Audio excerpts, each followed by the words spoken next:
Creamline Cool Smashers nasa top 1 ngayon ng PBL matapos ang kanilang pagiging undefeated at sunod-sunod na pagkapanalo. Back-to-back gold medal at Grand Slam kayang-kaya ng Creamline. And before that kaibigan, please wag po munang kalimutan mag-like and subscribe at pahit na rin po ng notification bell. Maraming salamat po.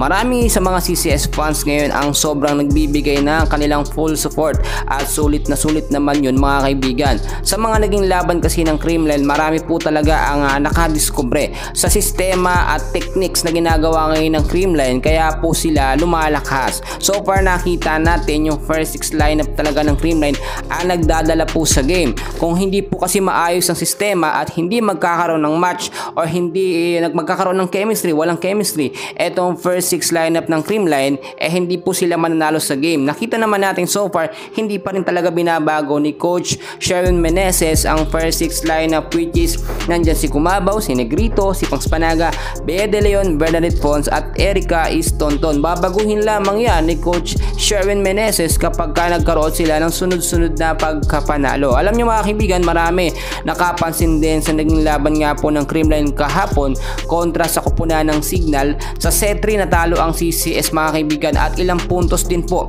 ang kalamangan doon ng Signal, which is 25-18. Napagod po kasi ang Creamline doon mga kaibigan at nakita nyo nagpahinga rin yung mga player na naglaro sa starting lineup nga po ng Creamline.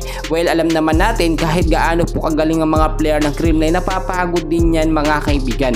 Then after nun sa set 4 biglang bawi at ang lakas ng hatak ng Creamline mga kaibigan, hindi po nila pinagbigyan ang Signal HT Spikers. Ang sinasabi natin ngayon mga kaibigan at pinag-uusapan natin ang malaking tsansa ng Creamline Cool Smashers na magkaroon ng back-to-back gold medal, no? Alam naman natin, champion team etong Creamline sa kakatapos lamang na PBL Reinforcement Conference, at dito sa PBL Invitational Conference ay napakalaki ng tsansa ng Creamline na maka-Grand Slam at muling makakuha ng gintong medalya. Biruin ninyo mga kaibigan, kahit po ang defending champ na Kurashige Ablaze na hindi po matalo-talo ng Creamline noon ay natalo ng CCS ngayon mga kaibigan sa kanilang panibagong sistema.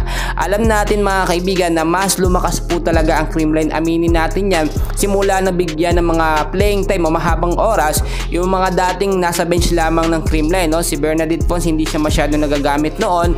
Eto namang si Kyle Negrito mga kaibigan, aminin natin hindi rin siya masyado nagagamit noon nung nandyan po, no? Etong si Gia Morado at yung ilang star player po ng Creamline. Pero nung mabigyan sila ng highlights mahasa sa loob ng court, no?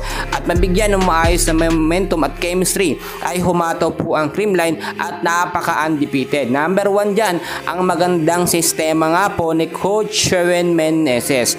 Well mga kaibigan, abangan natin sa Webes po mga kaibigan ang battle for gold po ng laban ng Creamline mga kaibigan. And please huwag kalimutan mag-like and subscribe. Maraming salamat po.